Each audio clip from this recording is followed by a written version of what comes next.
Award আসলে পেতে ভালো লাগে কেন ভাব, because rest of the year award এত মোটিভেটেড করে ভালো ভালো কাজ করার জন্য, অ্যান্ড ভালো কন্টেন্টের জন্য যখন আসলে রিকগনাইজেশন পাওয়া যায় তখন আসলে এটাই তো আসলে আমাদের আর্টিস্ট হিসেবে সার্থকতা। সো তোমাদের গল্প একটা স্পেশাল প্রজেক্ট, মানুষের অনেক ভালোবাসা পেয়েছে, অ্যান্ড আমার এই গল্পের প্রথম প্রাপ্য অ্যাওয়ার্ড হিসেবে। সত্যি বলতে আমাদের এক্সপেকটেশনের বাহিরে এটা মানুষ পছন্দ করেছে। আমরা শুটিংয়ের সময় বুঝেছিলাম যে কিছু একটা ভালো কিছু হবে, এদের একটা ভালো প্রজেক্ট যাবে, আর এত এত ট্যালেন্টেড আর্টিস্ট ছিল, সো এখানে একটু ভয়ও ছিল যে তাদের সাথে আসলে তাল মিলিয়ে কতটুকু অ্যাক্টিং করতে পারবো।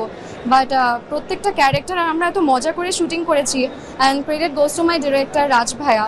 উনি আসলে সেটা সবাইকে খুবই প্যাম্পার করে রাখে, সো কাজটা করার সময় কখনোই ফিল হয় নাই যে কোনো প্রেশারের মধ্যে আছি। সো না, ডেট আমি সবাইকে তো আসলে ডেট দেওয়াটা বিষয় না।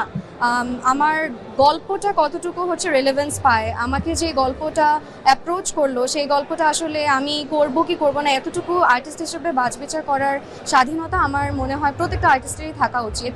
আর কো আর্টিস্টের সাথে নট রিয়েলি, আমাদের যেটা হয় আসলে ডেটগুলো এমনভাবে ফিক্সড থাকে যে কিছুদিন জোয়ান ভাইয়ের সাথে কাজ করলাম, কিছুদিন তৌসিফ ভাইয়ের সাথে কাজ করলাম, সো আমরা জাস্ট রিকনফার্ম করে নেই যে তাদেরও ওই ডেটটা ফ্রি আছে কিনা। সো এটার জন্য, বাট ভালো গল্প নিয়ে আসলে আমি কেন ডেট দিব না, সবাই আমরা চাই ভালো কাজ করতে।